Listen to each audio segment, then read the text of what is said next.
Hello slashing friends, I'm very happy to introduce you one more time to my Bone Spirit build on the Necromancer, which is a very strong and fun build to play with, hitting like a big truck. He'll be enjoying plenty of buffs on the new season of Diablo IV, and if you like the content, don't forget to subscribe.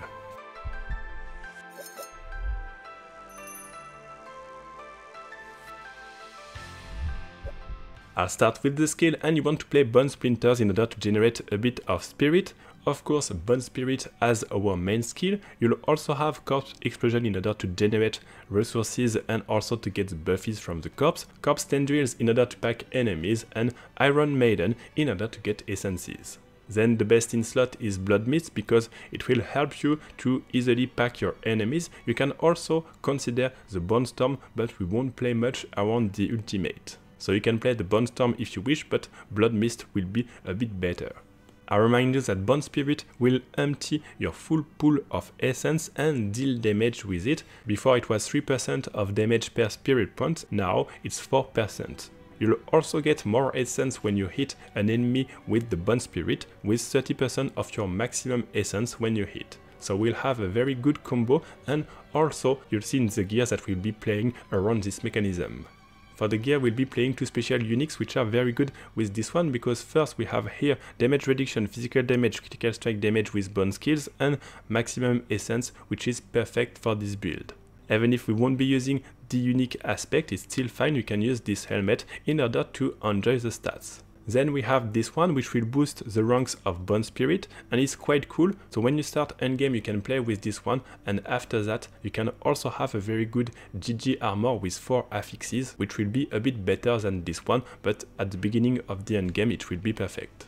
Then for the gloves you want to have increased critical strike damage, and on it critical strike chance, intelligence, critical strike damage with bone skill, and chance to restore your spirit. After that, for the legs you want to have increased armor when you hit enemies, life, damage reduction, intelligence, and armor. You can also consider T-Bolt if you prefer, but we just have one way to be unstoppable with the Blood Mist, so you can take T-Bolt or stick to this one if you prefer.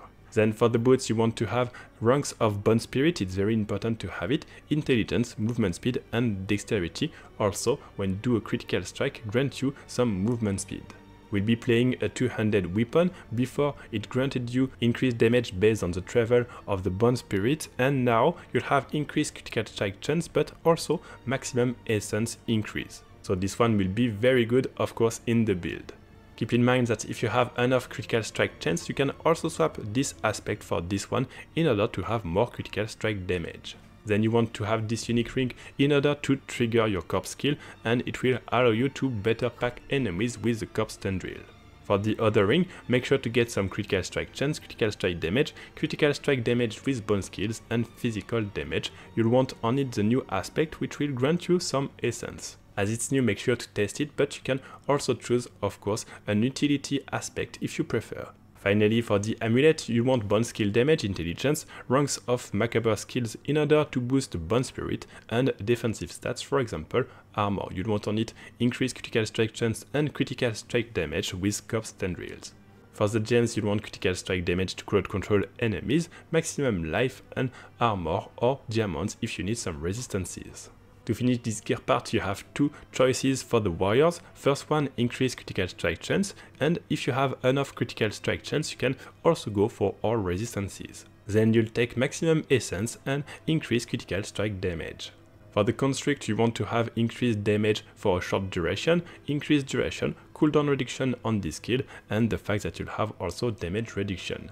You also want an offensive spell in order to increase critical strike chance to enemies, get some resources, and pull enemies, which will be very good with Bone Spirit. For the skill tree, you want to make enemies vulnerable with Bone Splinters just here, 3 points to have more essences, 1 point just here, and the fact for the Blood Mist that it will leave a corpse behind. Then you want to have 1 point in Corpse Explosion and 3 points here and here in order to get essences and damage. You also want to get 3 points here to have more damage and a bit of damage reduction, and this one in order to get essence. You can also get the life if you want just here. After that we get tendrils with 1 point to make enemies vulnerable, 5 points in Bone Spirit, and 1 point to generate essence. You also get all the bone passives to boost your damage, and this one to also boost your stats. Then you can get 3 points here in order to boost your attack speed, and the ossified essence as the K passive. If you want, you can also remove the points just here in order to put them here, boost a bit of damage and have a better synergy with this one. I'll finish this video with the Paragon setup, and you want to have this one in order to increase your damage to crowd control enemies. Then you want to get this one here in order to boost your bone skill damage and enjoy the percentage increased physical damage. Then you want to get this node, which will be obviously very good with the bone spirit, and after that here you have this glyph to boost the magic nodes and increase damage to curse enemies. You want to get this one to increase your damage after consuming corpse, and below you want to have this one to increase your damage or gain damage reduction. You want this glyph just here, increase damage to vulnerable enemies and also get 10% additional damage. To finish, you want to get this one in order to have increased critical strike damage.